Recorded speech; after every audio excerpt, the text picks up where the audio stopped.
السلام عليكم ورحمة الله وبركاته. حمدا لمن خلق الإنسان وعلمه البيان، والصلاة والسلام على رسول الله وعلى آله حزب الله وأصحابه جند الله، وبعد. فقد قال الله تعالى في القرآن العظيم والفرقان المجيد: أعوذ بالله من الشيطان الرجيم، بسم الله الرحمن الرحيم. إن الدين عند الله الإسلام، ألا إن أولياء الله لا خوف عليهم ولا هم يحزنون. சங்கைக்குரிய அல்லாஹுவின் நல்லடியார்களே, எல்லாம் வல்ல அல்லாஹுவின் பேரருளும் நபிகள் நாயகம் ஸல்லல்லாஹு அலைஹி வஸல்லம் அவர்களது நல்லாசியும் நம் அத்தனை பேர் மீதும் நிலவுமாக. அல்லாஹும் அவனது ரசூலும் எந்தெந்த காரியங்களை எடுத்து நடக்க வேண்டும் என்று நமக்கு கட்டளையிட்டுள்ளார்களோ அவை அனைத்தையும் எடுத்து நடக்கவும், எவைகளை தவிர்ந்து நடக்க வேண்டும் என்று உத்தரவு பிறப்பித்துள்ளார்களோ அவை அனைத்தையும் தவிர்ந்து நடக்கவும் ஆரம்பமாக எனக்கும் உங்களுக்கும் நான் வசியத்து செய்து கொள்கிறேன். அல்லாஹ் தௌஃபீக் செய்வானாக. ஆமீன். சங்கைக்குரிய பெருமக்களே, நம்முடைய குருநாதர் குதுபுல் அக்தாவுல் ஆலம் சையதுனா ஷேக் முஹையுத்தீன் அப்துல் காதிர் ஜீலானி கத்தஸல்லாஹு ஸர்ருல் அஸீஸ் அவர்களின் நினைவாக நடாத்தப்படக்கூடிய இந்த மஜ்லிஸின் தொடர் சொற்பொழிவின் 3வது நாளாகிய இன்றைய தினம் அல்லாஹும் அவுலியாக்களும் என்ற தலைப்பின் கீழ் இன்ஷா அல்லாஹ் என்னுடைய உரை அமையும். கண்ணியத்திற்குரிய பெருமக்களே, அறிஞர் பெருமக்கள் மனிதர்களை அல்லது முஸ்லிம்களை 3 வகையாக பிரிப்பார்கள். குர்ஆனினுடைய வசனத்தின் அடிப்படையில் ஒன்று லாலிமுல் லினஃப்ஸி, இரண்டாவது முக்தஸித், மூன்றாவது சாபிகும் பில் கைராத். லாலிமுல் லினஃப்ஸிஹி என்றால் அவர் தன்னுடைய ஆத்மாவிற்கு அநீதம் இழைத்து கொண்டவர், பாவமான காரியங்களிலே ஈடுபடக்கூடியவர், நற்காரியங்களை விட்டும் நல்ல காரியங்கள் செய்வதை விட்டும் தூரமானவர், அறப்பணிகளிலே ஈடுபட மாட்டார், எப்போதும் வம்பு வழக்கு, அடுத்தவர்களை பற்றிய பிரச்சனை, இவரை கொண்டு அடுத்தவருக்கு எந்த விதமான நிம்மதியும் இருக்காது, நல்லதும் இருக்காது. இப்படிப்பட்ட மனிதர்கள் முஸ்லிம்களிலே இருக்கிறார்கள். இவர்களுக்கு லாலிமுல் லினஃப்ஸி, தங்களுடைய ஆத்மாவுக்கே அவர்கள் அநீதம் இழைத்து கொண்டவர்கள். ஆனால் அவர்கள் நினைத்து கொள்கிறார்கள், நம்ம கண்டா எல்லாரும் பயப்படுறாங்க. இந்த ரவுடிசம் பண்ணுறவங்க இருப்பாங்க இல்லையா, கட்ட பஞ்சாயத்து செய்யக்கூடியவர்கள், அரசியலிலும் அதிகாரத்திலும் தங்களுக்கான ஆட்களை வைத்திருப்பவர்கள், அதை நம்பி எதையும் செய்யலாம், என்னால் எவ்வளவு தூரத்துக்கும் செல்ல முடியும் என்று சொல்லக்கூடியவர்கள், நான் யார் எவர் என்று பார்க்க மாட்டேன் என்று பேசக்கூடியவர்கள், எத்தகைய தடைகள் வந்தாலும் அதையெல்லாம் உடைத்து எறிந்து விடுவேன், என் கையில் 4 அமைச்சர்கள் இருக்கிறார்கள், IAS அதிகாரிகள் என் கையில் இருக்கிறாங்க, அதனால் என்னை யாராலும் ஒன்றும் பண்ண முடியாது, நான் எது வேண்டுமானும் செய்வேன் என்று அடாவடித்தனமாக பேசக்கூடியவர்கள், நடக்கக்கூடியவர்கள். இவர்களைத்தான் குர்ஆன் சொல்கிறது லாலிமுல் லினஃப்ஸிஹி. ஆனால் உண்மையிலே அவர்கள் தங்களுக்கே அநீதம் இழைத்துக் கொள்கிறார்கள். அது அவர்களுக்கு புரிகிறது இல்லை. எல்லாருக்கும் தெரியும், இந்த உலகத்தில் யாரும் நீண்ட காலம் வாழ முடியாது. 100 வயசு வாழ்றதா இருந்தாலே ஒரு பெரிய விஷயமாக இன்னைக்கு பார்க்கப்படுது. இந்த சமூகத்திற்கு மிக குறைந்த வயது தான் வழங்கப்பட்டிருக்கு. கடந்த காலத்தில் 300-400 வருடங்கள் எல்லாம் வாழ்ந்திருக்கிறாங்க. அப்படியெல்லாம் நம்ம பார்த்துருக்கிறோம் வரலாற்றில். ஆனால் இந்த காலத்தினுடைய வயது என்பது 70க்கு உட்பட்டு தான் ஆவரேஜா. 70க்கு மேலே போகிறதும் உண்டு, 60க்கு கீழே வர்றதும் உண்டு. ஆனாலும் ஆவரேஜ் பார்த்தோன்னு சொன்னால் 60லேருந்து 70க்குள்ளே தான் ஆவரேஜில் ஒரு மனிதனுடைய வாழ்க்கை இருந்து கொண்டிருக்கிறது. எனவே இவ்வளவு காலத்திற்கு பிறகு இனி ஒரு காலம் இருக்கிறது என்ற நம்பிக்கை அவர்களுக்கு இருக்கணும். இன்னொரு வாழ்க்கையை நாம் வாழ போகிறோம். கபரில் கொண்டு வைக்கப்பட்டதற்கு பிறகு அங்கே யாராவது துணைக்கு வருவாங்களா? அங்கே அமைச்சர் வருவாரா? அதிகாரி வருவாரா? ஐஏஎஸ் அதிகாரி வந்துடுவாரா? உனக்கு துணை நிற்பாரா? உன்னுடைய அடாவடித்தனத்திற்கு கூட்டாளிகளாக இருந்தவர்கள் உள்ள வந்து படுத்துக்கிடுவாங்களா? யார் வர முடியும்? அங்கே என்ன நடக்கிறது? நீ எவ்வளவு பெரிய மாளிகையிலே வாழ்ந்திருந்தாலும், கூட கோபுரத்திலே இருந்தாலும், தோட்ட துவரங்கள் வாழ்ந்திருந்தாலும், அந்த 6 அடி நிலத்துக்குள்ளே தானே இருக்கணும். எல்லாரும் உள்ள உன்னை வச்சு மண்ணை போட்டுட்டு போயிடுவாங்க. அந்த இருட்டு அறைக்குள்ளே இருக்கணும். எழுந்து நிற்க முடியாது. அப்படிப்பட்ட ஒரு காலத்தை நாம் எண்ணி பார்க்கணும். அது ஆலமுல் பர்ஸக் அப்படிங்கிறது. அதில் விளக்கு இருக்கா? கடுமையான வெயில், காற்று இல்லை. இந்த நேரத்தில் எலக்ட்ரிசிட்டி பவர் போயிடுச்சு. ஏசி இல்லை, ஃபேனும் ஓடலை. அந்த புழுக்கம் நம்மால் தாங்க முடியாமல் இருக்கிறோமா இல்லையா? என்னப்பா இப்படி கரண்ட்டை கட் பண்ணிட்டான் என்னெல்லாம் நம்ம பேசுகிறோம். அந்த கபருக்குள்ளே போய் நாம் உட்கார்றோமே, படுக்கிறோமே, அங்கே என்ன இருக்கு? ஃபேன் இருக்கா? ஜன்னல் இருக்கா? இங்கே ஏசி இருக்கா? எல்லாம் இருக்கும். அதையும் தாண்டியதும் இருக்கும். அது இருக்கக்கூடியவர்களுக்கு இருக்கும். ஆக அந்த மாதிரி ஒரு நிலை, அப்படி ஒரு வாழ்க்கை இருக்கிறது என்பதை நம்ம விளங்கணும். அப்படி விளங்கக்கூடியவர்கள் துல்மு செய்வதிலிருந்து தன்னை விடுவித்துக் கொள்வார்கள். எப்போது அதை புரிகிறார்களோ அதிலிருந்து தன்னை விலக்கிக் கொள்வார்கள். ஆக இவர்கள் இந்த 3 வகையான மனிதர்கள். முதல் நிலை லாலிமுல் லினஃப்ஸிஹி, தன்னுடைய ஆத்மாவிற்கு அநீதம் இழைத்துக் கொண்டவர்கள். இவங்க நினைக்கிறாங்க நம்ம மற்றவங்களெல்லாம் ஆட்டி படைக்கிறாண்டு. ஆனால் இவங்க மாட்டிக்கிட போகிறாங்கிறது அவங்களுக்கு தெரியல. இவர்கள் ஒரு நிலை மனிதர்கள், முஸ்லிம்களில் இவங்களுடைய நிலை.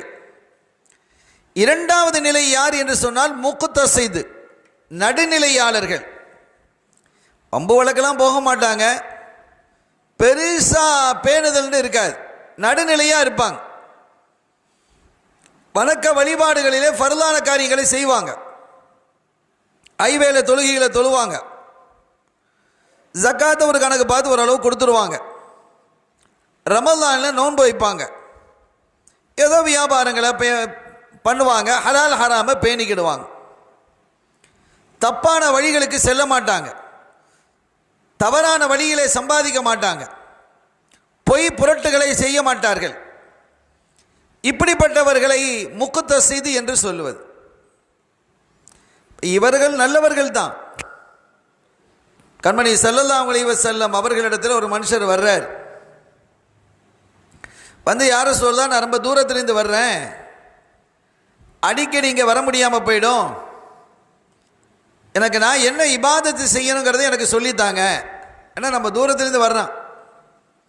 அந்த காலத்தில் இந்த அரபகம் எப்படி இருந்ததுன்னு சொன்னால் கோத்திரம் கோத்திரமாக வாழ்வாங்க. இப்போ குறைஷி கோத்திரம் அப்படின்னு ஒரு பெரிய கோத்திரம் நமக்கு தெரியும். இதே மாதிரி அவுசு கோத்திரம், ஹஸ்ரஜ் கோத்திரம், இப்படி பல கோத்திரங்கள் இருந்தார்கள். அந்த கோத்திரங்களுக்குள்ளேயே உள்ளே என்ன இருக்கும்? குடும்பங்கள் தனியாக இருக்கும். ஹாஷிம் குடும்பம், அஜியி குடும்பம் என்றெல்லாம் குடும்பங்கள் இருக்கும். ஒரு பெரிய கோத்திரத்தில் குடும்பம் பல குடும்பங்கள் சேர்ந்து ஒரு கோத்திரம். இவர்கள் எப்படி இருப்பாங்க? அவங்களுக்குள்ள கருத்து வேறுபாடு இருந்தாலும் அடுத்த கோத்திரத்தார் உள்ள வந்து தலையிட விட மாட்டாங்க. அதில் ஒற்றுமையாக இருப்பாங்க. குடும்பத்துக்குள்ள 1000 பிரச்சனை இருக்கலாம், ஆனால் வெளியிலிருந்து யாராவது வந்தன்னு சொன்னால் இவங்க எல்லாரும் ஒன்றா சேர்ந்துக்கிடுவாங்க. இப்படி ஒரு பண்பு அரபுகளிடத்தில் இருந்தது. அதே மாதிரி அவர்களுக்கு இடையில் அடிக்கடி சண்டைகள் வரும். அப்படி சண்டை போடுறது என்பது நல்ல விஷயம்னு கருதி இருந்தாங்க. சண்டை போடாமல் இருந்தால் கோழைகளாக பார்த்தாங்க. யாரையாவது வம்பு கிழித்து சண்டை போடுறது, இதெல்லாம் நடந்துகிட்டு இருக்கும் அந்த காலத்தில். அதனால் பல கோத்திரங்களுக்கு இடையிலே மனக்கசப்பும் உறவு முறிவும் தான் இருந்தது. இதனால் தூரத்தில் உள்ள ஒரு கோத்திரத்தார் ஸல்லல்லாஹு அலைஹி வஸல்லம் வந்து பார்க்கறதா இருந்தால் கஷ்டம். பல கோத்திரம் அவங்களுக்கு சண்டை போட்ட கோத்திரத்தார் இடையில இருப்பான், வெட்டி போடுவான், தனியாக வந்தா குத்திடுவான். எனவே மறைஞ்சு தான் வர வேண்டி இருக்கு. இதெல்லாம் ஸல்லல்லாஹு அலைஹி வஸல்லம் எல்லாத்தையும் மாற்றிட்டாங்க. அந்த 23 ஆண்டு காலங்களில் மிக அற்புதமாக என்ன செஞ்சாங்க? மக்களை கொண்டு வந்துட்டாங்க. சுத்தமாக அதையெல்லாம் தொடச்சி எடுத்துட்டாங்க. அப்போ அந்த மாதிரி பிரச்சனைகள் இருந்த காலத்தில் ஒரு மனிதர் வருகிறார், வந்து யாரும் சொல்லலாம், நான் ரொம்ப தூரத்தில் இருந்து வர்றேன், அடிக்கடி உங்களை சந்திக்க முடியாது, ஏன்னா நான் வர்ற வழியில் என்னென்ன கோத்திரத்தார் இருக்கிறாங்க, அவங்க பிரச்சனை பண்ணுவாங்க, அவங்கள தாண்டி தான் வர வேண்டியிருக்குது, மறைஞ்சு வரணும். அதனால் எனக்கு நீங்கள் நான் என்னுடைய கடமைகள் என்னங்கிறத சொல்லுங்க அப்படின்னு சொன்னபோது ஐவேளை தொழு அப்படிங்கிறாங்க ஸல்லல்லாஹு அலைஹி வஸல்லம். நான் 5 வேளை தொழுவேன், அதுக்கு மேலே தொழ மாட்டேன், 5 வேளையோடு முடிச்சுக்கிடுவேன், அவ்வளோதான். ஜக்காத்து கொடுக்கணும், 2.5% ஜக்காத்து கொடுக்கணும். 40ல் 1, 40ல் 1ன்னா 100ல் 2.5.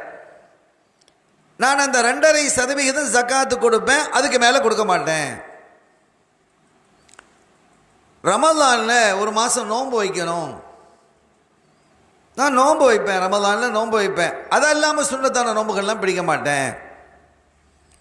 வாழ்நாளில் ஒரு முறை ஹஜ்ஜு செய்யணும், நான் ஒரே ஒரு தடவை மட்டும் ஹஜ்ஜு செய்வேன்.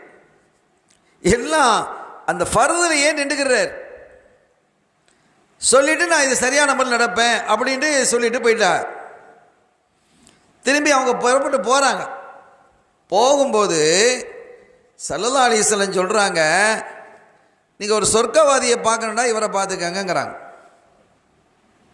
அப்போ என்ன விளங்குறோம் அப்படின்னா, இப்போ ஃபர்லை மட்டும் செஞ்சால் சொர்க்கம் போயிடலாமான்னா அல்லாஹ்வுடைய அருளை கொண்டு தான் சொர்க்கம் போக முடியும். அல்லாஹ் சொர்க்கத்தில் நுழைச்சிருவான்னு வைங்க. சொர்க்கத்தில் நிறைய கேட்டகரி இருக்குது. சொர்க்கத்தில் இப்போ 3 star hotel, 5 star hotel, 7 star hotel அப்படின்னு எல்லாம் கிரேட் இருக்குல்ல. ஒரு ஹோட்டலுக்கு போகும்போதெல்லாம் எப்படி இருக்குது, அதே மாதிரி சொர்க்கலோகத்தில் ஆச்சரியமான கட்டிடங்கள்லாம் இருக்கும். சொர்க்கத்தை பற்றி குர்ஆனும் ஹதீஸும் வரலாறுகளும் ரொம்ப அற்புதமாக பேசும். எனவே சொர்க்கத்தில் ஒரு ஃபர்லை மட்டும் கரெக்டாக ஒரு மனுஷர் செஞ்சார், அல்லாஹ்வுக்கு கட்டுப்பட்டு நடந்தார் அப்படின்னா சொர்க்கலோகத்தில் ஆக குறைந்த இடம் அவருக்கு கிடைக்கும். சொர்க்கத்துக்கு போயிடுவார். 35 மார்க் வாங்கினா பாஸ் தானே, 40 வாங்கினாலும் பாஸ் தான், 90 வாங்கினாலும் பாஸ் தான், 100க்கு 100 வாங்கினாலும் பாஸ் தான்.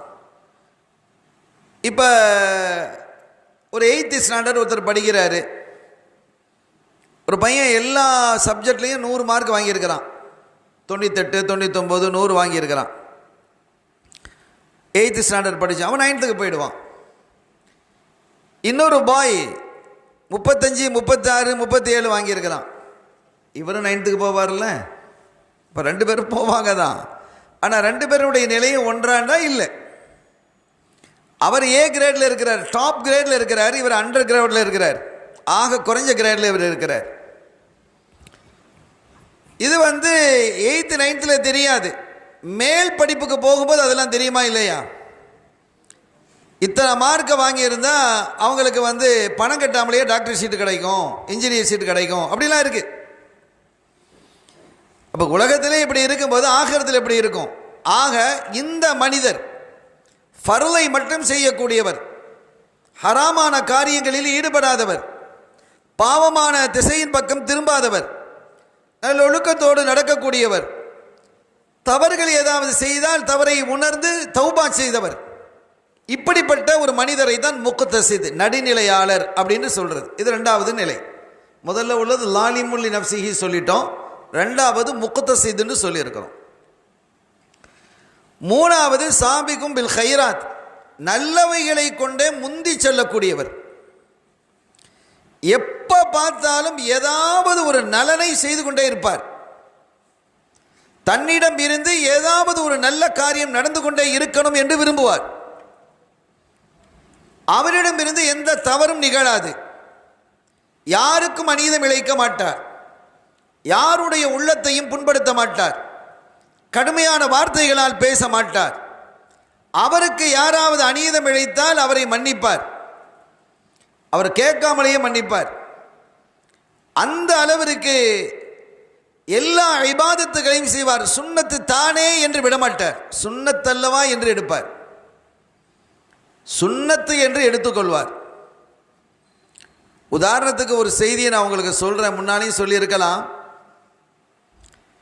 இந்த ஹதீது கிரந்தங்களிலே மிக முக்கிய ஹதீது கிரந்தங்களாக பார்க்கக்கூடியது 6 கிரந்தங்கள், சிஹாஹு சித்தா என்று சொல்லக்கூடியது.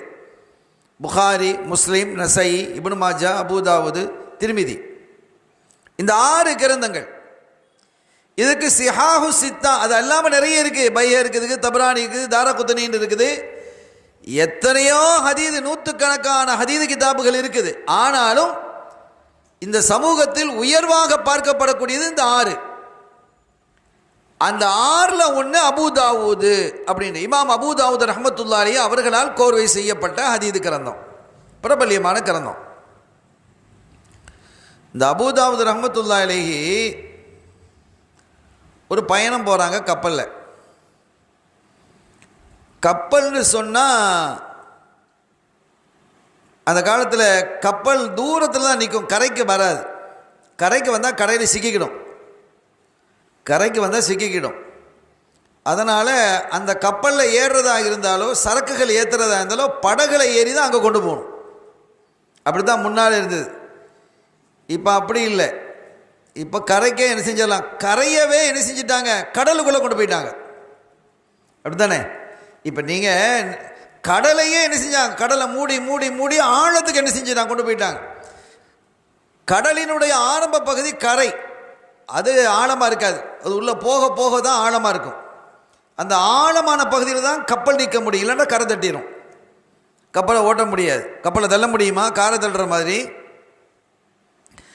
அதனால் அந்த காலத்தில் கப்பல் உள்ளே இருக்கும், படகுல போய் ஏறுவாங்க. அந்த படகுல, அந்த கப்பலில் 300 பேர் 400 பேர் போவாங்க. படகுல 10 பேர் 20 பேர் 30 பேர் தான் போவாங்க. போய் அந்த ட்ரிப் அடிக்கும், போயிட்டு ஆட்களை ஏற்றிக்கிட்டு இருப்பார். அதுக்குன்னு தனி பே பண்ணணும், அந்த படகுக்குன்னு தனி என்ன செய்வாங்க, காசு கொடுக்கணும். அது 1 தீனார் வச்சுருந்தார். அந்த படகு ஓட்டி ஒரு தடவை போகிறதா இருந்தால் 1 தீனார் கொடுக்கணும். இப்போ அந்த படகுல அபூதாவூத் ரலியல்லாஹு தஆலா ஏறிட்டாங்க. ஏறி படகு மூவ் ஆகும்போது கரையில் நின்ற ஒருத்தர் தும்மல் போட்டார். தும்மல் போட்ட உடனே என்ன சொல்லணும், அல்ஹம்துலில்லாஹ் சொல்லணுமா இல்லையா? அல்ஹம்துலில்லாஹ் சொன்னார் அவர்.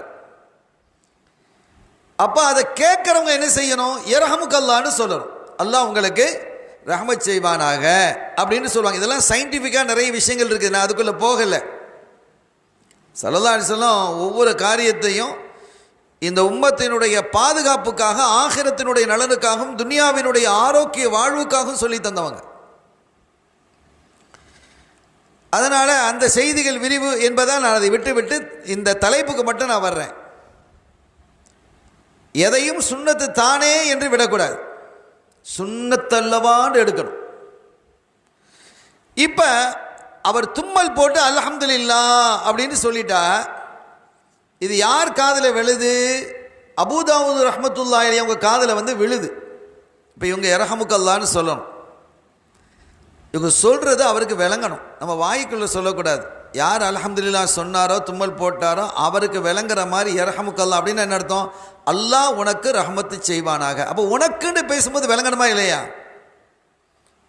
ஒருத்தர் அஸ்ஸலாமு அலைக்கும் உங்கள் மீது சாந்தியும் சமாதானம் உண்டாவதாக, வாய்க்குள்ள வலைக்கும் அஸ்ஸலாம் சொல்லக்கூடாது, வெளியில் சொல்லணும் வலைக்கும் அஸ்ஸலாம் உங்கள் மீதும் சாந்தியும் சமாதானம் உண்டாவதாக.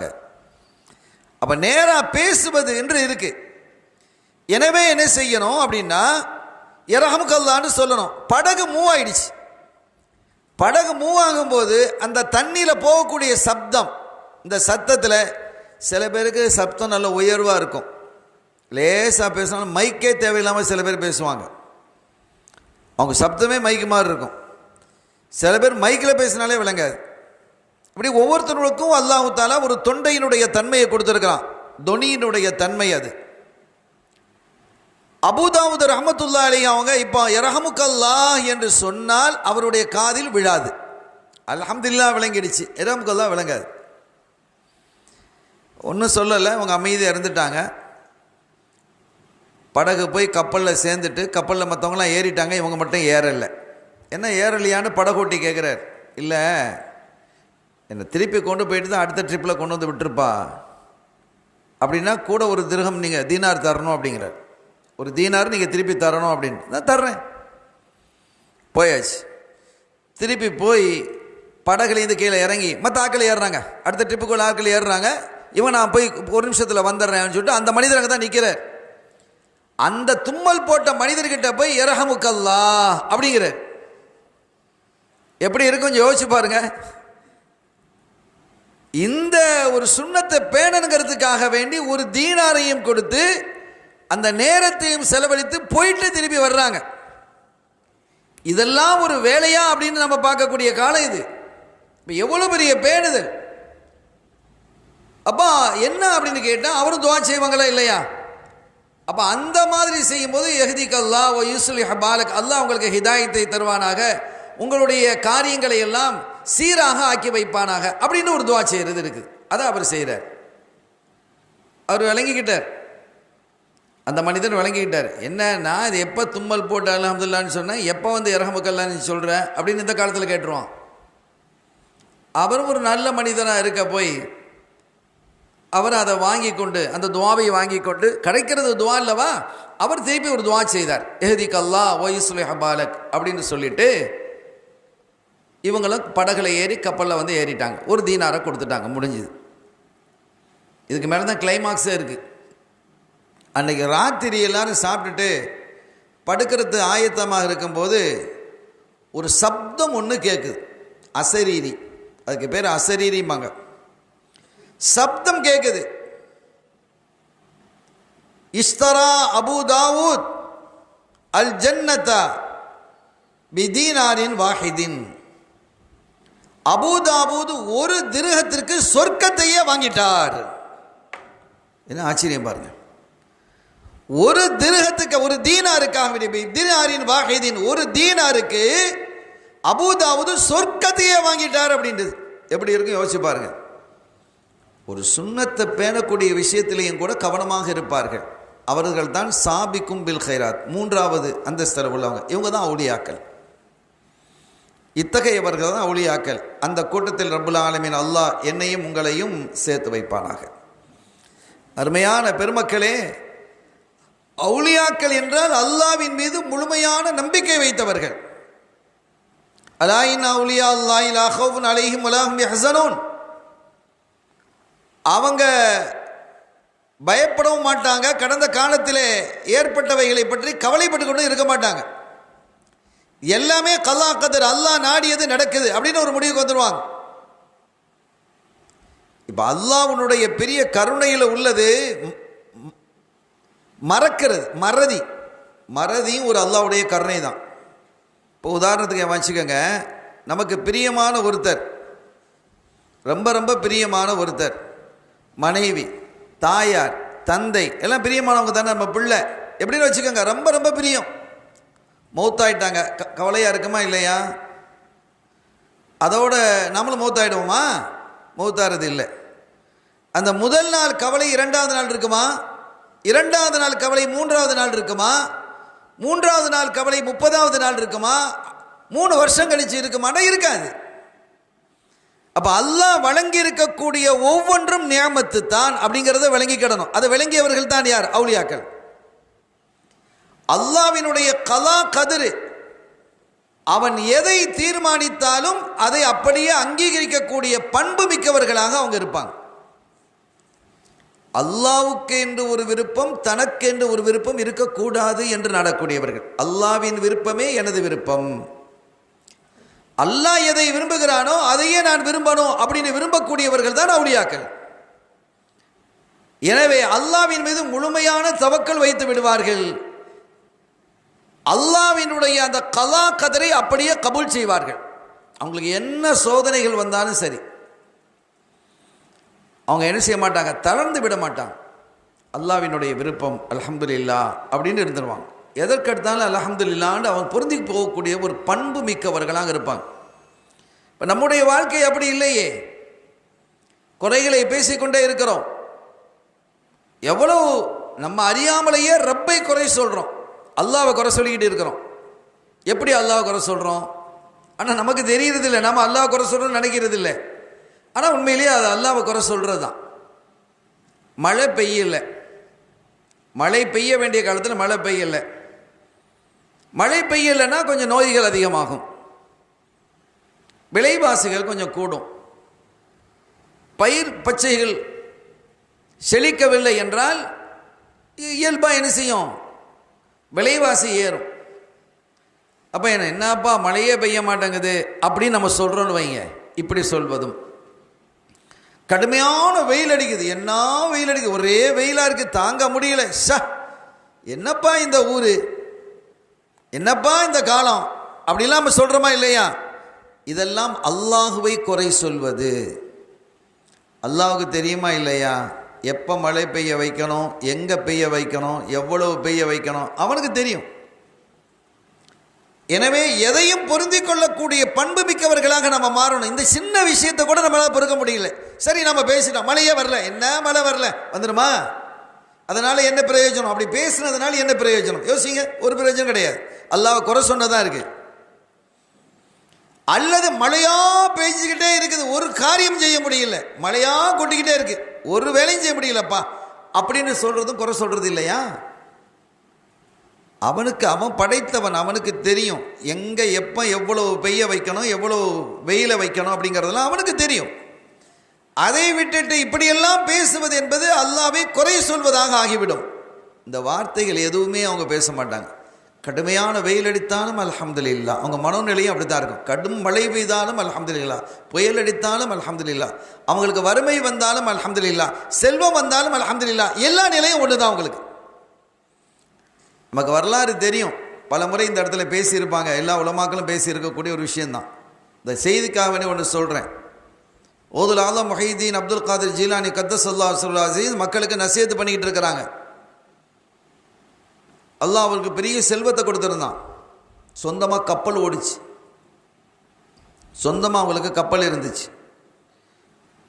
அப்போ ஒரு மனிதர் வந்து சொன்னார், நாயகமே, கப்பலில் அவங்க வந்துக்கிட்டு இருக்கக்கூடிய சரக்கு வந்து கொண்டு இருக்கக்கூடிய உங்கள் கப்பல் கடலிலே தாழ்ந்து போய் விட்டதாக, கடலில் மூழ்கி போய் விட்டதாக தகவல் வந்திருக்கு அப்படின்னாங்க. கப்பல் மூழ்கின மாதிரி இருக்கிறியேன்னு கேட்பாங்க. ஏன்னா கப்பலுங்கிறது ஒரு பெரிய செல்வம், அது எல்லாத்தையும் விட கப்பல் வந்து சரக்குகளை அதிகமாக ஏற்றக்கூடியது. என்னப்பா கப்பல் மூழ்கி, எங்கள் ஊர்லாம் ஏதாவது ரொம்ப கவலை இருந்தால் என்ன கப்பல் மூழ்கி போன மாதிரி உட்காந்துருக்குற அப்படின்னு கேட்பாங்க. இந்த செய்தியை சொன்னதும் ஓதுல் ஆலம் ரலியல்லாஹு தஆலா சொன்னாங்க, அல்ஹம்துலில்லாஹ் அப்படின்னாங்களாம். அல்ஹம்துலில்லாஹ்ங்கறாங்க. என்ன இது, கப்பல் மூழ்கிட்டுங்கிறோம் அல்ஹம்துலில்லாஹ்ங்கறாங்க அப்படின்ட்டு. இன்னும் கொஞ்சம் நேரம் போச்சு, அந்த தகவல் வருது, இல்லை கப்பல் மூழ்க இல்லை, அந்த செய்தி வந்து பிழையானது, தவறானது, கப்பல் கரெக்டாக வந்துக்கிட்டு இருக்குது அப்படிங்கிற தகவல் வந்து சொல்லப்பட்டது. அப்போதும் அல்ஹம்துலில்லாஹ் அப்படின்னாங்க. ரெண்டுக்குமே அல்ஹம்துலில்லாஹ். அவங்கள்ட்ட கேட்கப்பட்டது, நாயகமே கப்பல் மூழ்கிடுச்சுன்னு சொல்லும் போது அல்ஹம்துலில்லாஹ் நீங்க, இல்லை கப்பல் மூழ்கை இல்லை அப்படின்னு சொல்லும் போது அல்ஹம்துலில்லாஹ்ங்கிறீங்க, என்ன அப்படின்ற போது அவங்க சொன்னாங்களா, கப்பல் மூழ்கிடுச்சு அப்படின்னு சொன்னால் அது ஒரு பெரிய பாரதூரமான விஷயம்தான் இல்லையா? கோடிக்கணக்கான ரூபாய் நஷ்டமாயிட்டா எப்படி இருப்பான்? சில பேர் செத்தே போயிடுவான். அதுவே அவனுடைய மரணத்திற்கு காரணமாக ஆகிவிடும். அப்போ நான் என்னுடைய கல்பை நான் பார்த்தேன். என் கல்பில் எந்த சலனமும் இல்லை, எந்த கவலையும் இல்லை. அதை பார்த்து நான் அல்ஹம்துலில்லாஹ் என்று சொன்னேன். என்ன கல்பு அது? என்ன கல்பு? அதே போன்று நீங்கள் கப்பல் மூழ்கை இல்லை, நம்ம கப்பல் எந்த பிரச்சனையும் இல்லை, வந்துக்கிட்டு தான் இருக்குது அப்படின்ன உடனே என்னுடைய கல்பு குதிக்கதா, சந்தோஷம் அடையதான்னு பார்த்தேன். அப்படி அடையலை. அப்பவும் அது அமைதியாக தான் இருந்தது. அல்ஹம்துலில்லாஹ் என்று சொன்னேன். ஆக இரண்டையும் சமமாக பார்க்கக்கூடிய கல்பு உள்ளவர்கள் அவுலியாக்கள். ரெண்டையுமே சமமாக பார்க்கக்கூடியவர்களாக இருப்பாங்க. அத்தகைய பண்பு மிக்கவர்களாக மாறணும். அல்லாஹ்வை குறை சொல்லிக் கொண்டிருக்க கூடாது. அன இன்த ظنி அப்தி பி, என்னுடைய அடியான் என்னை பற்றி என்ன நினைக்கிறானோ நான் அப்படி இருப்பேன்ங்கிறான் அல்லாஹ் சொல்றான் ஹதீதுல் குதுசி. என் அடியான் என்னை பற்றி எப்படி நினைக்கிறானோ நான் அப்படி இருப்பேன். அல்லாஹ் என்ன கைவிட மாட்டேன். வியாபாரத்தில் கொஞ்சம் நஷ்டம் வந்திருக்குது, எனக்கு இதை விட பெரிய பரக்கத்தை அல்லாஹ் தருவான் அப்படின்னு நம்பர்கள் தந்துடுவேன். என்ன வியாபாரம் இப்படியே போயிட்டு இருக்குது, அவ்வளோதான், அப்படி தான் இருக்கும், உருப்படாது. ஆக என்னுடைய அடியான் என்னை பற்றி என்ன நினைக்கிறானோ நான் அப்படி அவனிடத்தில் நடந்து கொள்வேன். அப்போ நம்ம அல்லாஹ் இடத்துல எப்படி நடக்கணுங்கிறது நீங்கள் பாருங்கள். அவுலியாக்கள் நமக்கு சொல்லி தருவாங்க, நீங்கள் எப்படி நடக்கணும். அல்லாஹ்விடத்திலே உங்களுடைய செயல்பாடுகள், உங்களுடைய நடவடிக்கைகள் எப்படி இருக்க வேண்டும் என்பதை அவுலியாக்களினுடைய வாழ்க்கையிலும் வாக்கிலும் நாம் பெறணும். அவ்வளவு அழகாக நமக்கு என்ன செய்வாங்க, வாழ்ந்து காட்டியவர்கள். அப்போ அவங்களுடைய கல்பை பார்க்குறாங்க. கப்பல் தாழ்ந்து விட்டது, கப்பல் தாழவில்லை, ரெண்டு நிலையிலும் அது கவலையும் படையலை, சந்தோஷம் அடையலை.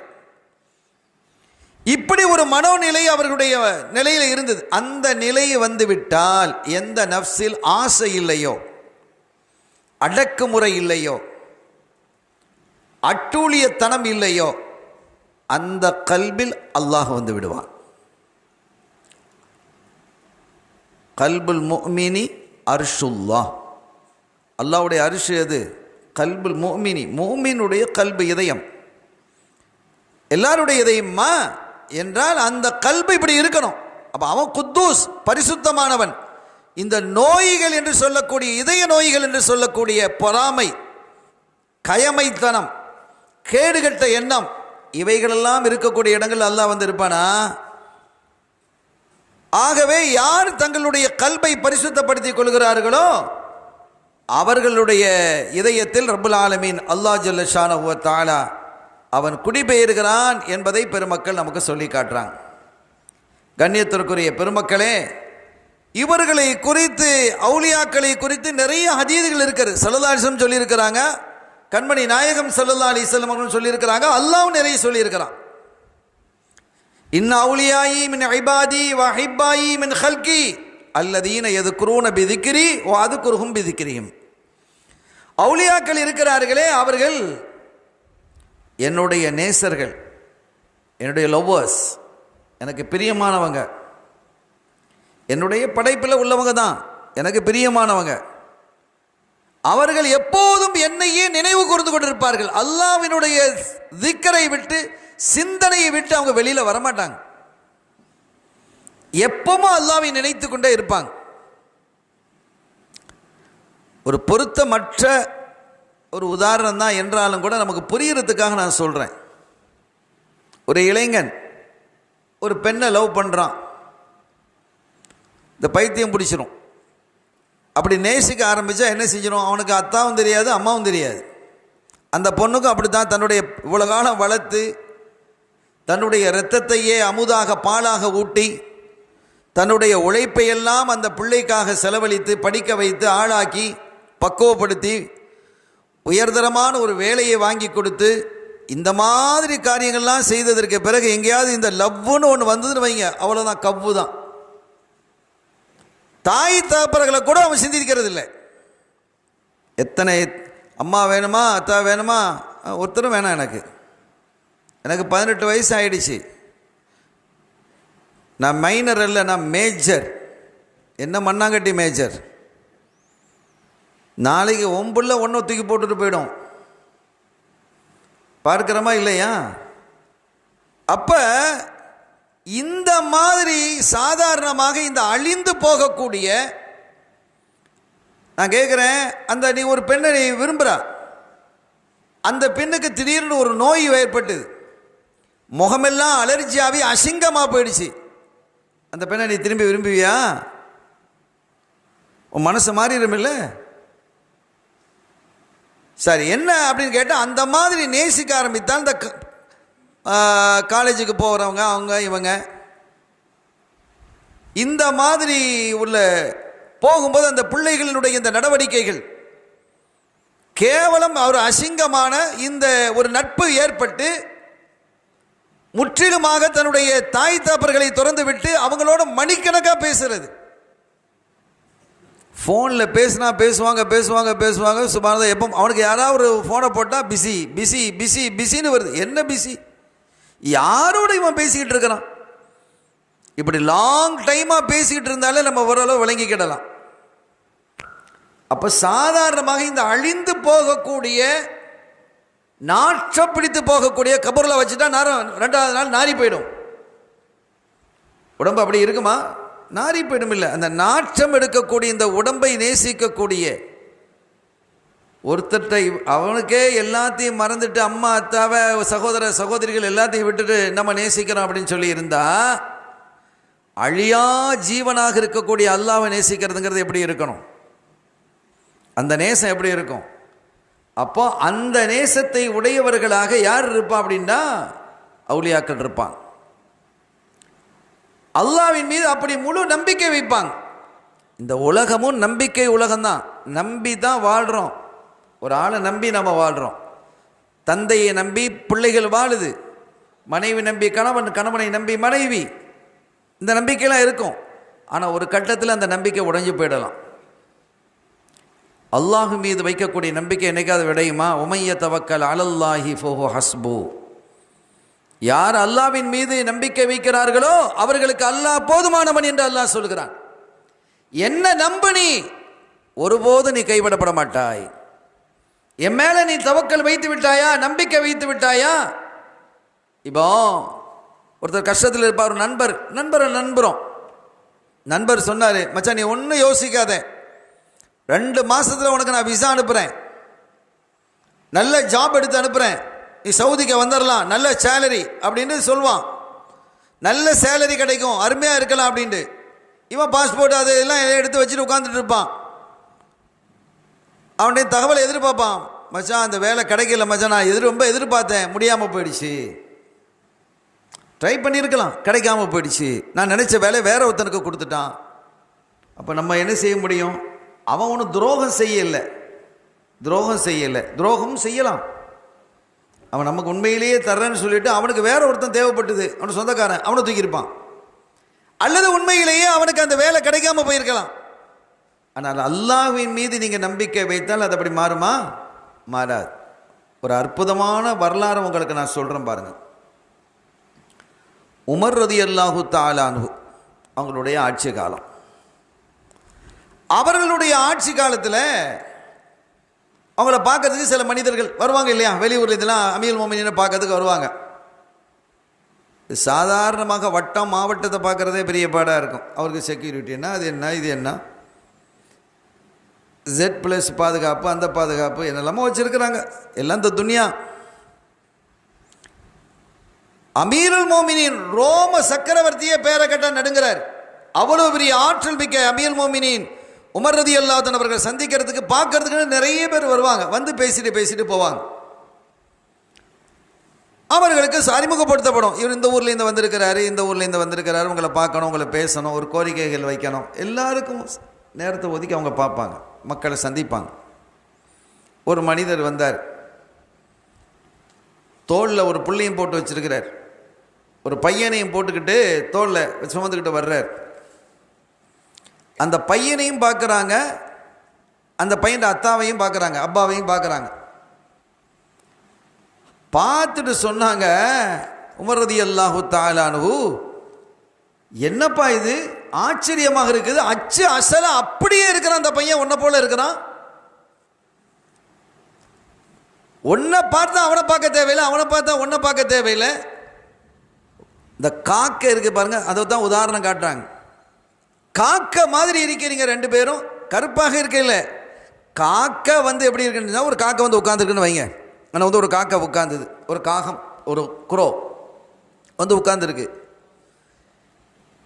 அது பக்கத்தில் இன்னொரு காக்கை வந்து உட்காருது. இந்த ரெண்டுலேயும் நீங்கள் வித்தியாசம் கண்டுபிடிக்க முடியுமா? வித்தியாசம் கண்டுபிடிக்க முடியாது. காக்கையில் சீக்கிரம் வித்தியாசம் கண்டுபிடிக்க முடியாது. அது பறந்து போயிட்டு திருப்பி ரெண்டு பேரும் அது வந்து உட்காருதுன்னு வைங்க, அதே காக்கை தானா வேறையா தெரியாது. எல்லா காக்கையும் ஒன்று போல தான் இருக்கும். அது உதாரணம் சொல்லுவாங்க, காக்கை மாதிரி இருக்கிறாங்க ரெண்டு பேரும் அப்படின்னா, ரெண்டு பேரும் அப்படியே இருக்கிறாங்க அப்படின்னு. அதை பார்த்துட்டு சில பேருக்கு அத்தாட அசல் சாடையில் இருப்பாங்க, அம்மாவுடைய சாடையில் இருப்பாங்க, அல்லது அத்தாவுடைய சாடையில், குடும்பத்தில் யாருடைய சாடையிலையாவது குழந்தைகள் வரலாம்.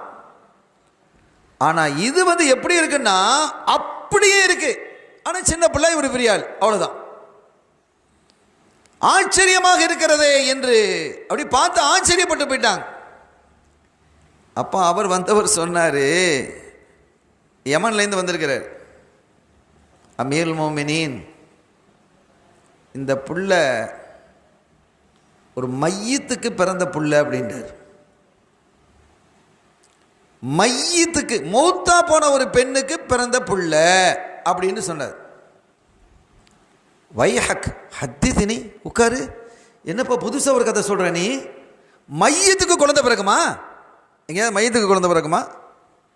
என்ன கதை சொல்கிறாப்பா? வைஹக், என்னப்பா ஆச்சரியமாக இருக்கு, ஆள் உட்காரு உட்காரு, இது புதுசாக இருக்கு, ஆச்சரியமான நம்ப முடியாத ஒரு செய்தியை சொல்றியப்பா, ஹத்திதினி சொல்லு, செய்தியை சொல்லு அப்படின்னாங்க. அப்போ அவர் சொன்னார், அமீருல் மோமினீன், எனக்கு கல்யாணம் முடிஞ்ச ஒரு நல்ல பெண்ணு, அருமையான பெண்ணு, ஸ்ரீதேவி, கவ்வாமா சவ்வாமா, இரவு பூரா நின்று வணங்குவான், நோன்புகள் வைப்பான், ரொம்ப நேர்மையான நேர்த்தியான பெண்மணி, பண்பான பெண்மணி.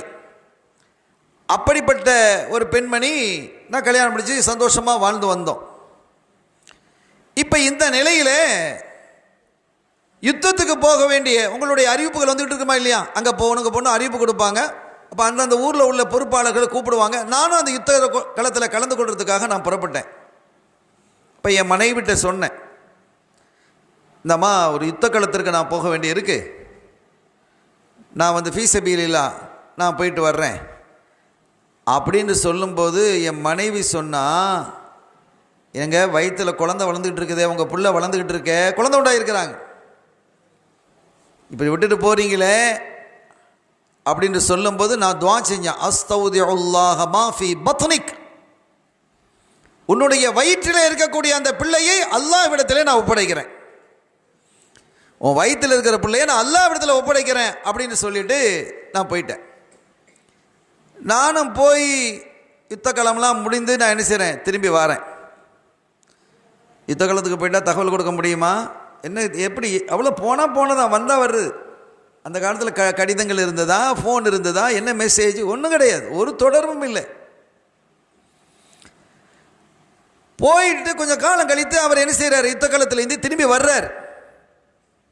வந்தால் வீடு பூட்டி இருக்கு. பக்கத்து வீட்டில் கேட்குறாங்க, பக்கத்து வீட்டில் ஒரு பெண்மணி சொன்னாங்க, கதை மாத்தத், உங்கள் மனைவி இறந்துட்டாங்க, உங்கள் மனைவி இறந்துட்டாங்க அப்படின்னு. எனக்கு ரொம்ப கவலையாக போயிடுச்சு. நான் மையவாடிக்கு கபர்ஸ்தானுக்கு போனேன்.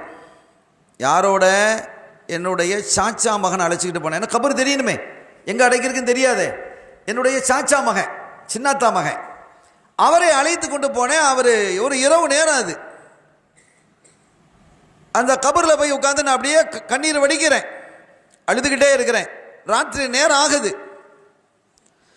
நான் ஒரு ஓரத்தில் உட்காந்து அப்படியே கவலையோடு அங்கே உட்காந்துருக்கேன். கபர்ஸ்தானில் ஜனாசா அங்கே இருக்குது.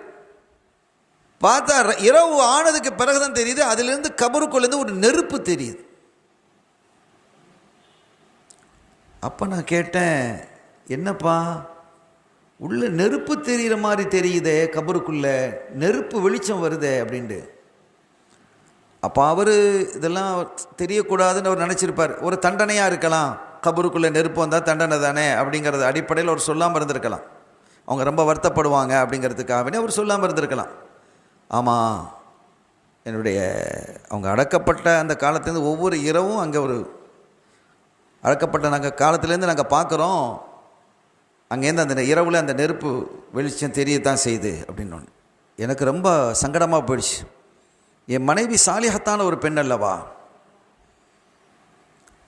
அல்லாஹ்வை அஞ்சு வாழ்ந்த பெண் அல்லவா, என்ன ஆச்சு என்று நான் என்ன செய்தேன், அந்த கபரை தோண்டி பார்க்கணும் அப்படிங்கிறதுக்காக மண்வெட்டி எடுத்து நான் கொண்டு போய் தோண்டினேன். தோண்டும்போது சட்டுன்னு அது கபர் பிளந்துடுச்சு.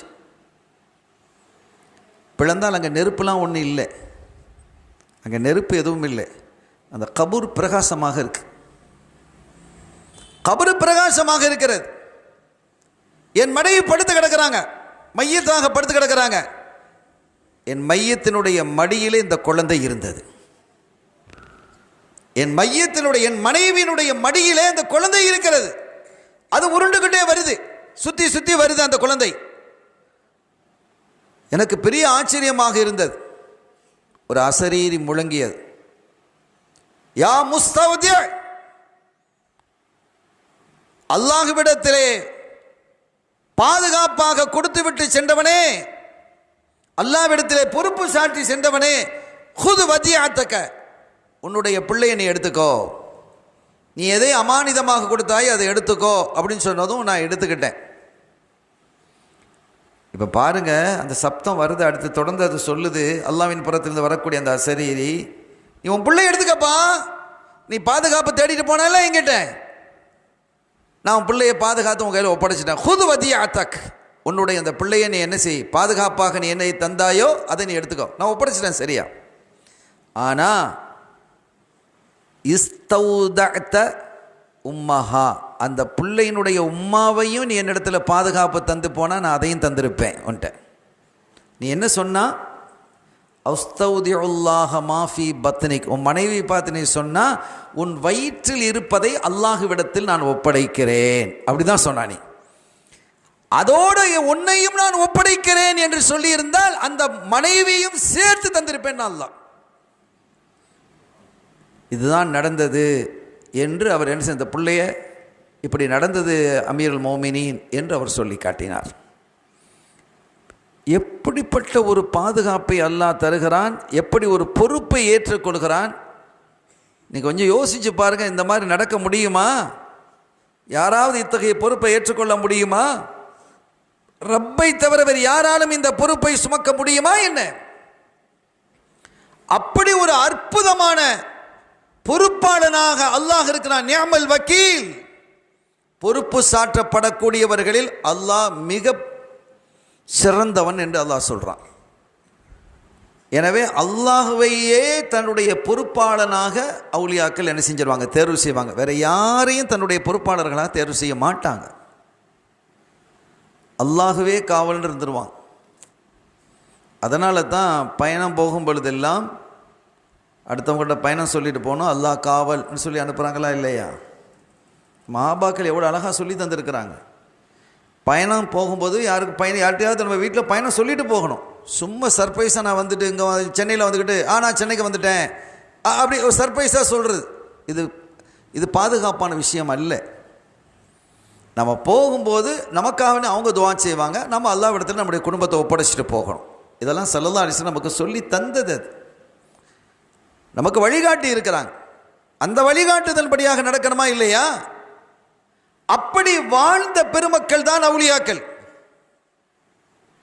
சையதுனா அபூ மூஸல் அஷ்அரி ரலியல்லாஹு தஆலா ஒரு பெரிய சஹாபி,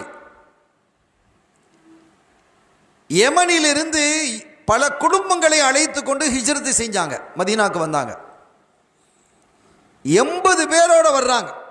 80 பேர் அழைச்சிக்கிட்டு ஸல்லல்லாஹு அலைஹி வஸல்லம் அவர்களை சந்திப்பதற்காக 80 பேர் அழைச்சிட்டு வந்தாங்க. அபூ மூஸல் அஷ்அரி ரலியல்லாஹு தஆலா, அஷ்அரி கோத்திரத்தை சார்ந்தவங்க.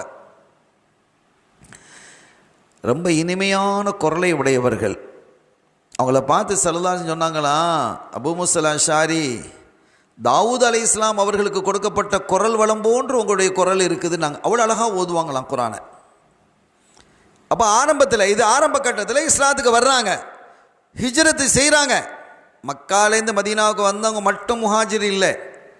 யார் யார் எந்தெந்த ஊர்களை திறந்து மதீனா ஷரீஃபுக்கு வந்தாங்களோ அவங்கெல்லாம் முஹாஜிர் தான், பெரும்பாலும் மக்காவாசிகள். அப்போ யமன்ல இருந்து என்ன செய்கிறாங்க, அபூ மூஸல் அஷ்அரி ரலியல்லாஹு தஆலா அன்ஹு அவர்கள் 80 பேர் அழைச்சிக்கிட்டு வர்றாங்க. 80 பேருங்கிற ஒரு நியாயமான கூட்டம் தானே. ஒரு வீட்டில் தங்க முடியுமா? எல்லாம் சின்ன சின்ன வீடுகளாக இருக்குதான் அன்சாரிகளுடைய வீடு. அப்போ அதுக்குன்னு ஒரு இடத்த ஒதுக்கி ஒரு டென்ட் போட்டு ஸல்லல்லாஹு அலைஹி வஸல்லம் தங்க வச்சு ரசூலுல்லாவே உணவுகள் ஏற்பாடுகள்லாம் அவங்களுக்கு செய்கிறாங்க. உணவுகள்லாம் ஏற்பாடு எப்படி செய்யணும் அவங்களே பொறுப்பேற்று செஞ்சுக்கிட்டு இருக்கிறாங்க. அந்த உணவுகள் கரெக்டாக அந்தந்த நேரத்துக்கு உணவு வந்துக்கிட்டு இருக்கு. பள்ளிக்கு போகிறது, தொழுகிறது, இபாதத்தில் ஈடுபடுறது, ஸல்லல்லாஹு அலைஹி வஸல்லம் அவர்களுடைய போதனைகளை கேட்கறது, வஹி இறங்கிறது, வஹியை என்னென்ன கருத்துக்கள் சொல்லப்படுதோ, வஹி என்ன வழிகாட்டுதோ அதையெல்லாம் கேட்கறது, எல்லாமே போய்கிட்டே இருக்கு. அப்படி சில நாட்கள் போனதற்கு பிறகு ஒரு நாள் சாப்பாடு வரல, மதியத்தில் சாப்பாடு வரல. வளமையாக 2 மணிக்கு வந்துடும்னு வைங்களேன், ஒரு 2:15 ஆகலாம், வரல. 2:30 ஆகலாம், வரல. 3 மணி ஆகி வரலன்னா யோசிப்பாங்களா இல்லையா? ரசூலுல்லாஹ் மறந்துட்டாங்களோ? ஒரு வேளை மறந்துருக்கலாம் இல்லை. நம்ம என்ன செய்யலாம், போய் சாப்பாடு தாங்கன்னு கேட்கக்கூடாது. அப்போ சொல்லி அங்கே ஒரு ஆலோசனை மஷூரா நடக்குது. இப்போ நமக்கு சாப்பாடு என்ன, பிள்ளைகள்லாம் இருக்கிறாங்கல்ல, கொஞ்சம் பெரிய ஆட்களாக சமாளிச்சுக்கலாம், குழந்தைகள் சமாளி கஷ்டம் தானே. அப்போ அந்த என்ன செய்கிறது அப்படின்ட்டு நம்ம ஒரு ஆளை அனுப்புவோம், அனுப்பி நினைவூட்டுவோம். மற்றபடி போய் சும்மா அப்படி உட்கார்ற மாதிரி உட்கார்ந்தா, என்ன இந்த டைமில் வந்திருக்கிறீங்க, என்ன சாப்பாடுலாம் வந்ததான்னு கேட்பாங்களா இல்லையா? அந்த மாதிரி ஒரு நினைவூட்டுதல். அப்படி இந்த மாதிரி ரசூலுல்லாஹ்ட்ட போய் சாப்பாடு தாங்கலாம் கேட்கக்கூடாது. அது அதபு குறை, அது அதபு குறைச்சலாக ஆகிவிடும், பேதபாயிடும். அதனால் நீங்கள் போகணும், ஒரு ஆளை தேர்வு செஞ்சாச்சு, நீங்கள் போங்க, மஸ்ஜித் நபவிக்கு போங்க, நினைவூட்டுற மாதிரி நடந்துக்கங்க. ஸல்லல்லாஹு அலைஹி வஸல்லம் அவர்களுக்கு நினைவூட்டுவது மாதிரி நீங்கள் நடந்துக்கங்க, சாப்பாடை கேட்டுறாதீங்க அப்படின்னு சொல்லி அனுப்பியாச்சு. இந்த தோழர் உள்ள வர்றார். மஸ்ஜித் நபவிக்குள்ளே வந்தால் ஒரு ஆள் குர்ஆன் ஓதிக்கிட்டு இருக்கிறாங்க. ஒமா மின் தாப்பத்தின் ஃபில் அர்தி இல்லா அலல்லாஹி ரிஸ்குஹா அப்படின்னு ஓதுறார். உள்ள வரவும் இந்த ஆயத்தை ஓதுறது காதில் விளங்குது. ஒமா மின் தாப்பத்தின் ஃபில் அர்தி இல்லா அலல்லாஹி ரிஸ்குஹா. இந்த பூமியில் அல்லாஹ் சொல்கிறான், வாழக்கூடிய அத்துணை உயிரினங்களுக்கும் அல்லாஹ் தான் ரிஸ்க் தர்றான். எப்படி வசனம் பாருங்க, இந்த குர்ஆனில் வசனத்தைலாம் நம்ம எப்படி பார்க்கணுங்கிறத பாருங்க, என்ன மாதிரி சஹாபிகள் பார்த்தாங்கன்னு விளங்கிக்கணும். இந்த பூமியிலே இருக்கக்கூடிய உயிரினங்கள் அத்துணைக்கும் ரிஸ்க் தருவது அல்லாஹ்வினுடைய பொறுப்பு. அவன் தான் ரிஸ்க் தர்றான், அது அவனுடைய பொறுப்பு, அவன் தருவான் அப்படின்றதும் இந்த வசனம் காதில் விழுந்ததுன்னா இந்த மனுஷன் அப்படியே திரும்பிட்டார்.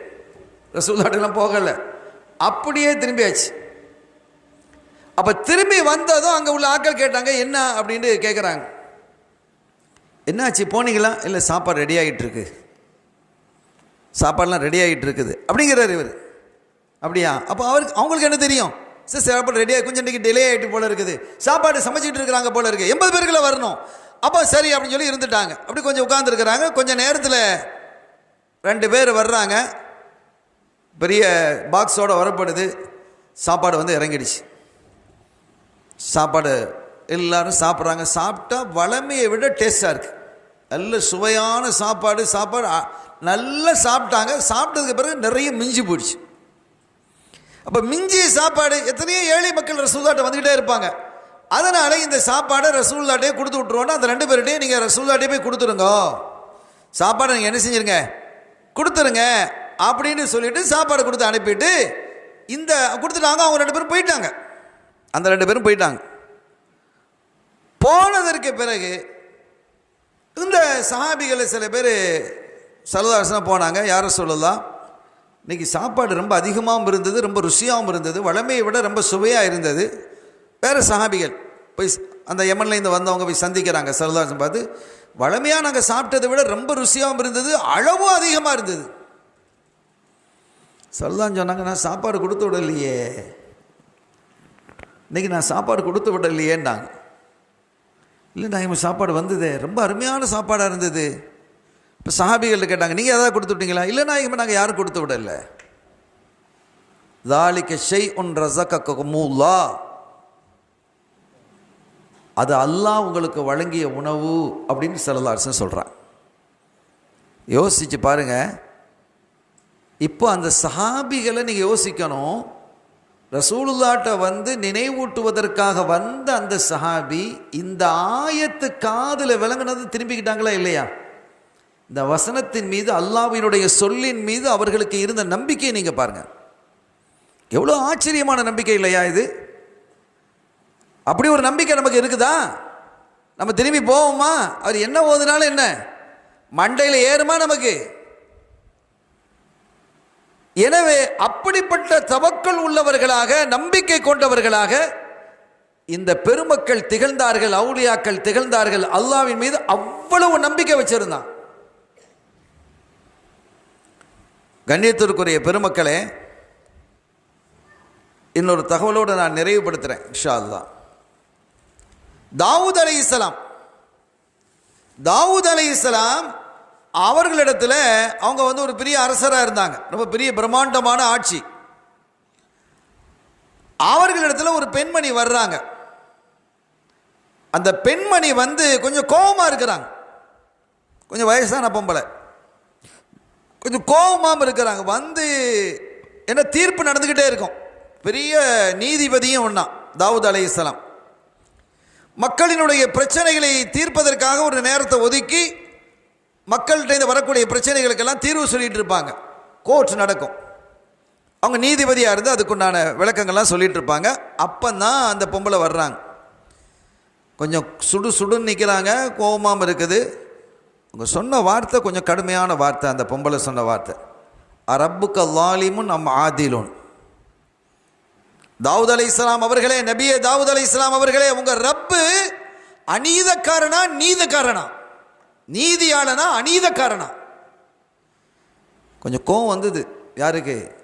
என் ரப்பை பற்றி இப்படி நீ பேசுறியா நீ? ஆனாலும் சரி, ஒரு ஜட்ஜாக இருந்துக்கிட்டு கோவப்படக்கூடாது. என்னம்மா பேசுகிறா நீ? என் ரப்பை பற்றி இந்த மாதிரி பேசுகிறா நீ? வேற என்ன? நானும் ஒரு விதவை பெண்மணி, மாப்பிள்ளை கிடையாது, மௌத்தாயிட்டாரு. 2 பொம்பளை பிள்ளைகளை வச்சுக்கிட்டு கஷ்டப்பட்டுக்கிட்டு இருக்கிறேன். பெரிய வறுமையில் வாடிக்கிட்டு இருக்கிறேன். என்னுடைய தொழில் என்பது நூற்கண்டு விற்பது, நூல் த்ரெட்டு. இந்த நூற்கண்டுகளை கொண்டு போய் விற்கிறது தான் என்னுடைய தொழில். அதில் ஏதாவது கிடைச்சதை வச்சு அரை வயிறு நாங்கள் சாப்பிட்டுக்கிட்டு இருக்கிறோம். வயிறு நிறைய சாப்பிட்டதே கிடையாது. சரி, ஏதோ அரை வயிறு சாப்பிட்றோம், நானும் என் பிள்ளைகளும் சாப்பிட்றோம். அதுக்கு கல்யாணம் கட்டி வைக்கணும், குமர்களாக இருக்குது, வயசுக்கு வந்த பிள்ளைகளாக இருக்குது, கையில் காசு கிடையாது. ஏதோ இருக்கிற கொஞ்சம் காசை வச்சு நாங்கள் என்ன செய்கிறோம்? இந்த நூல்களை வியாபாரம் பண்ணிக்கிட்டு இருக்கிறோம்.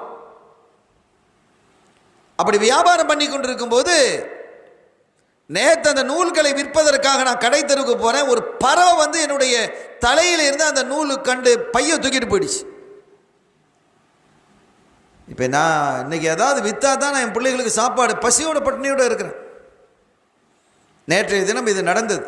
நான் பசியோடு உட்காந்துட்டு இருக்கிறோம் அப்படின்ட்டு ரொம்ப கோபமாக சொல்கிறேன். அப்போ அவங்க சொன்னாங்க, சரிம்மா, அதுக்கு இப்படிலாம் வார்த்தை பேசக்கூடாது, ரப்பை பற்றி இப்படிலாம் நீ என்ன செய்யக்கூடாது, வார்த்தைகள் பேசுவது சரியான விஷயம் அல்ல. அப்போ நான் எப்படி என்னுடைய நிலைமையை பாருங்களேன். அல்லாஹ் நாடாம இது நடக்குமா? அந்த பறவை என்னுடைய இது பிடிக்கிட்டு போயிடுச்சு. அது என்ன நினைச்சிட்டு தூக்கிட்டு போச்சோ தெரியாது. சாப்பாடு நினைச்சிட்டு தூக்கிட்டு போய்க்கலாம். அதில் இருக்கிறதா நூல் கண்டு தான் இருக்குது. இப்படிப்பட்ட நிலையிலே நாங்கள் தவிச்சு போயிருக்கிறோம், பசியோடு இருக்கிறோம். அரை வயிறு கூட சாப்பிடாம பட்டியோட என் பிள்ளைகள்லாம் கிடக்குதே. எவ்வளோ சிரமத்தில் நான் உட்காந்துட்டு இருக்கிறேன். நாங்கள் கையேந்துறதா? யார்ட்டையும் போய் யாசகம் கேட்க சொல்கிறீங்களா? நான் உழைச்சி தானே சாப்பிட்டேன் என்றெல்லாம் அது முறையிடுறான். அந்த சமயத்தில் சில பேர் உள்ளே வர்றாங்க. அவங்க ஏதோ ஆட்கள்லாம் வர்றாங்க. அவங்க வந்து புதிய கொஞ்சம் ஆட்கள், வெளியூர் ஆட்கள் மாதிரி இருக்குது. தாவூத் அலைஹிஸ்ஸலாம் சலாம் சொல்கிறாங்க. சலாம் சொல்லி தாவூத் அலைஹிஸ்ஸலாம் அவர்களுக்கு சலாம் சொல்லிவிட்டு ஒரு பை அதை கொண்டு வந்து அன்பளிப்பை கொண்டு ஒப்படைக்கிறாங்க. நபியுல்லா அவர்களே, இதில் 1000 தங்க காசுகள் இருக்கு. 1000 தங்க காசுகள் இருக்குது. இதுக்கு உரியவர் யாரோ அதுகிட்ட நீங்கள் கொடுத்துருங்க. இப்போ 1000 தங்க காசுன்னு சொன்னால் இன்றைக்கி பல கோடிக்கு போகிறோம். 1000 தங்க காசுங்கிறது குறைஞ்சபட்சம் ஒரு 2 கோடி ரூபான்னு வைங்க. எவ்வளோ பெரிய காசு இல்லை, இன்னொரு 2 கோடி ரூபா, 200 லட்சம். அப்போ இதுக்கு உரித்தானவர் யாரோ அவருக்கு நீங்கள் கொடுத்துருங்க, உங்கள் கையில் நாங்கள் ஒப்படைக்கிறோம். என்ன திடீர்னு இப்படி வர்றீங்க, 1000 தங்க காசு, இவ்வளோ பெரிய செல்வத்தை கொண்டு தந்துட்டு போகிறீங்க, உரியவர்கிட்ட கொடுங்குறீங்க, என்னப்பா அப்படின்னு கேட்குறாங்க. இல்லை, நாங்கள்லாம் வியாபாரிகள், பெரிய வியாபாரிகள், வசதி வாய்ப்புகள் எல்லாம் தந்திருக்கிறோம். நாங்கள் கப்பலில் பிரயாணிச்சுட்டு வந்துட்டு இருந்தோம்.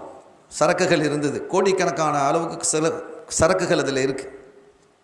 திடீரென்று கப்பலில் ஒரு ஓட்டை விழுந்துருச்சு.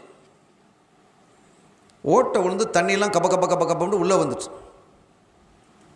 அப்போ நாங்கள் ஒரு நேர்ச்சியை வச்சோம், யா அல்லாஹ் இந்த ஆபத்திலிருந்து எங்களை காப்பாற்றினால் நாங்கள் 10 பேர் இருக்கிறோம், ஆளுக்கு 100 தங்க காசுகள் தீனார்களை நாங்கள் தர்மம் செய்வோம்.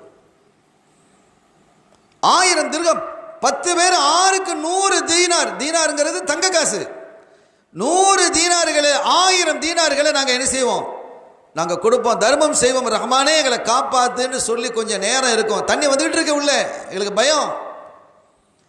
அப்போ ஒரு எங்கிருந்தோ வந்த ஒரு பறவை அந்த ஒரு பையை கொண்டு வந்து பட்டாண்டு போட்டுது. அந்த ஓட்டைக்குள்ளே போய் அந்த பையை அடைச்சிக்கிட்டு நாங்கள் பாதுகாத்துட்டோம். நாங்கள் பாதுகாக்கப்பட்டுட்டோம். அதனால தான் நாங்கள் அல்லாஹ்விடத்தில் நேர்ச்சை செஞ்ச மாதிரி இந்த பணத்தை கொண்டு வந்து தந்திருக்கோன்னு சொல்லிட்டு அவங்க போயிட்டாங்க. இப்போ அந்த பெண் அங்கே தான் நிற்கிறா, அந்த கிழவி அங்கே நிற்கிறாவா. இப்போ அவங்க கேட்குறாங்க, ஏம்மா கிழவி, என் ரப்பு லாலியமா ஆதிலான்னு கேட்டியே, நீதியாளனா அநீதக்காரனான்னு கேட்டியே, விளங்குதா? கடலுக்குள்ளே போய் யார் காப்பாற்ற முடியும் அவர்களை? அட இங்கே எதாவது இருந்தால், பஸ்ஸில் ஆக்சிடென்ட் நடந்தால் போய் காப்பாற்றலாம். கடலுக்குள்ளே நடக்கிறது யார் போய் காப்பாற்ற முடியும்? முடியுமா? உள்ளே போய் ஃப்ளைட் இருக்குதா அல்லது ஹெலிகாப்டர் இருக்குதா? அந்த காலத்தில் யார் போய் காப்பாற்றுறது? அவனை தவிர வேறு யாராவது காப்பாற்ற முடியுமா என்ன? உன்னுடைய பொருளை இங்கே கரையிலே உனக்கு வாழ்வு தருவதற்கும் கடலிலே அவர்களுக்கு வாழ்வு தருவதற்கும் அல்லாஹ் இந்த பறவையை அனுப்பி உன்னுடைய அந்த நூல் கண்டை கொண்டு போய் அவர்களை பாதுகாத்து அதன் மூலமாக 1000 தங்க காசுகளை கொண்டு வந்து தந்திருக்கிறான். இதுக்கு பிறகு நீ உழைக்கவும் தேவையில்லை, உட்கார்ந்து சாப்பிடலாம். மாப்பிள்ளையை ராஜா மாதிரி மாப்பிள்ளையை பார்த்து எடுத்து நீ கல்யாணத்தை முடிக்கலாம். 1000 தங்க காசுகளை கொண்டு வந்து கொட்டியிருக்கிறான். என் ரப்ப பார்த்தானே இப்படி கேட்குற நீ? அதை கேட்டதும் அந்த கிழவி அழுதுட்டான். கண்ணியத்திற்குரிய பெருமக்களே, ஒமைய தவக்கல் அலல்லாஹி ஃபஹுவ ஹஸ்பு, யார் அல்லாஹ்வின் மீது நம்பிக்கை வைக்கிறார்களோ அவர்களுக்கு அல்லாஹ் போதுமானவன் என்று அல்லாஹ், நான் போதுமானவனாக இருப்பேன். என்ன நீங்கள் நம்புனீங்கன்னா நான் உங்களுக்கு போதுமானவன், ஒருபோதும் நீங்கள் நம்பிக்கை இழக்க மாட்டீர்கள், அப்படி நான் உங்களோடு நடந்து கொள்வேன் என்று ரப்பல் ஆலமீன் அல்லாஹ் ஜல்ல ஷானஹு வ தஆலா குறிப்பிடுகிறார். அப்படி எல்லா காலங்களிலும் அல்லாஹுவை நம்பியே வாழ்ந்தவர்கள் தான் அவுலியாக்கள். ஒருபோதும் அந்த நம்பிக்கையிலிருந்து சிறிதும் அகன்றவர்கள் இல்லை. முழுக்க முழுக்க அல்லாஹ்வை நம்பி அவனுடைய வாக்கை அப்படியே ஏற்றுக்கொண்டு எல்லா பொறுப்பையும் அவன் மீது சாட்டி வாழக்கூடியவர்கள், அல்லாஹ்வை சார்ந்து வாழக்கூடியவர்கள் என்பதால் தான் அல்லாஹ்வாலாக்கள். அல்லாஹுவையே தங்களுடைய முழு நம்பிக்கையாளனாக பொறுப்பாளனாக ஏற்றுக்கொண்டு அவர்கள் வாழ்ந்ததால் தான் அவுலியா உல்லாஹ், அல்லாஹ் அவர்களை நேசிக்கிறான் என்பது மாத்திரமல்ல, ஜிப்ரீல் அலைஹிஸ்ஸலாம் அவர்களை கூப்பிட்டு அல்லாஹ் சொல்கிறான், இந்த மனிதரை நான் நேசிக்கிறேன், இந்த மனிதரை நான் விரும்புகிறேன், லவ் பண்ணுறேன், நீங்களும் நேசிங்க. யார்? ஜிப்ரீல் அலைஹிஸ்ஸலாத்தை நேசிக்க சொல்கிறான். ஜிப்ரீல் அலைஹிஸ்ஸலாம் என்ன செய்கிறாங்க? இந்த மனிதரை நேசிக்கிறாங்க. நேசிக்கிறது மட்டுமல்ல, வானிலே இருக்கக்கூடிய கோடான கோடி மலக்குகளை அழைத்து அல்லாஹ் இவனை நேசிக்கிறான். இந்த மனுஷனை, இந்த மனிதரை அல்லாஹ் நேசிக்கிறான்.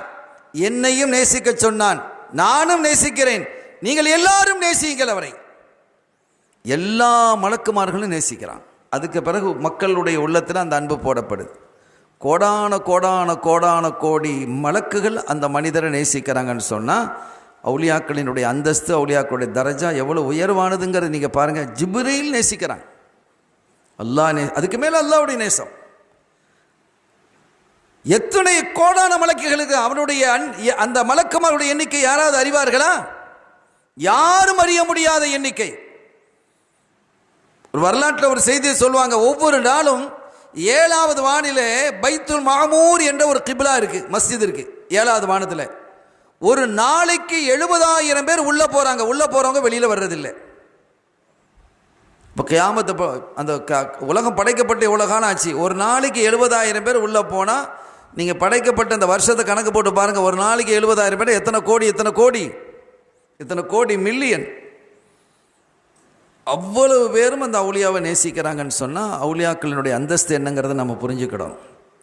அதை புரியாமல் அவுலியாக்கள் அப்படியே அதுவா இதுவான்னு சில பேர் பேசிகிட்டு இருக்கிறாங்க. அறியாமை, மடத்தனம், அது முட்டாள்தனமாக அதை என்ன செய்கிறாங்க, அவுலியாக்களை புரியாமல் அல்லாஹ் அவங்க நேசிக்கிறான்னு சொன்ன போது நம்ம எவ்வளோ யோசிக்கணும். அல்லாவே நேசிக்கிறான் என்று சொன்னதுக்கு அதுக்கு மேலே ஒன்று இருக்கா? அவுலியாக்கள் சொன்னாலே சில பேருக்கு அலர்ஜி ஆகிடுதே. ஏன் அலர்ஜி ஆகுது? ஓதுநாயத்தினுடைய பேரை கேட்டாலே பயம் வருது சில பேருக்கு. சந்தோஷம் வரணுமா இல்லையா? எவ்வளோ பெரியவங்க அவங்க. எனவே அவர்களுக்கு இவ்வளவு பெரிய மரியாதையும் அந்தஸ்தையும் அல்லாஹ் கொடுத்ததற்கான காரணம் என்னவென்றால் அவர்களுடைய முழு நம்பிக்கையும் அல்லாஹுவாக இருந்ததான்.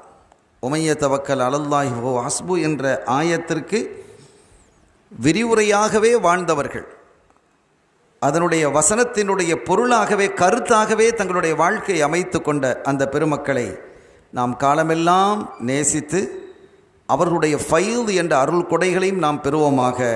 அந்த நாதாக்களுடைய அந்தஸ்தை அல்லாஹு தஆலா நமக்கும் அந்த பாக்கியத்தை, விலாயத்தினுடைய பாக்கியத்தை தந்தருள் வாலிப்பானாக. பிஹக்கி ஹபீபிஹி ஸல்லல்லாஹு அலைஹி வஸல்லம். இந்த மஜ்லிஸை அல்லாஹ் கபூல் செய்வானாக. ஆரோக்கியமான வாழ்க்கை வாழ்வதற்கு அல்லாஹ் தௌஃபீக் செய்வானாக. நம்முடைய சந்ததிகளை அல்லாஹு தஆலா மேன்மையாக்கி வைப்பானாக. நம்முடைய பாவ பிழைகளை மன்னிப்பானாக. நம்முடைய குறைகளை மறைப்பானாக. இந்த மண்ணிலும் பலஸ்தீனிலே வாழக்கூடிய முஸ்லிம்கள் அத்தனை பேரும் நிம்மதியாக வாழ்வதற்கான தௌஃபீக் அல்லாஹ் தருவானாக. கருவறுத்து கொண்டிருக்கக்கூடிய அந்த யூதர்களை, யகூதிகளை அல்லாஹ் கருவறுத்து விடுவானாக. அல்லாஹ் அந்த பூமியிலிருந்து அவர்களை தூக்கி எறிவானாக. இந்த முஸ்லிம்களுக்கு முழுமையான பாதுகாப்பை தந்தருள் வாலிப்பானாக. நிம்மதியாக உலகெங்கிலும் வாழக்கூடிய, குறிப்பாக இந்த மண்ணிலே வாழக்கூடிய எல்லா மக்களும் நீதியோடும் நேர்மையோடும் ஐக்கியத்தோடும் ஒற்றுமையோடும் வாழ்வதற்கு அல்லாஹ் பேரருள் பாலிப்பானாக. நல்ல அரசை நமக்கு தந்தருள் பாலிப்பானாக. எல்லோரையும் சமமாக பார்க்கக்கூடிய அரசை அல்லாஹ் இந்த மண்ணிலே வழங்குவானாக. நம்மை கபூல் செய்வானாக. பிஹக்கி ஹபீபிஹி ஸல்லல்லாஹு அலைஹி வஸல்லம். எல்லாம் வல்ல அல்லாஹ்வின் அருளையும் ஸல்லல்லாஹு அலைஹி வஸல்லம் ஷஃபாத்தையும் பெறுவோமாக. வாஹிர் தஅவானா அல்ஹம்துலில்லாஹி ரப்பில் ஆலமீன். வஸ்ஸலாமு அலைக்கும் வரஹ்மத்துல்லாஹி வபரகாத்துஹு.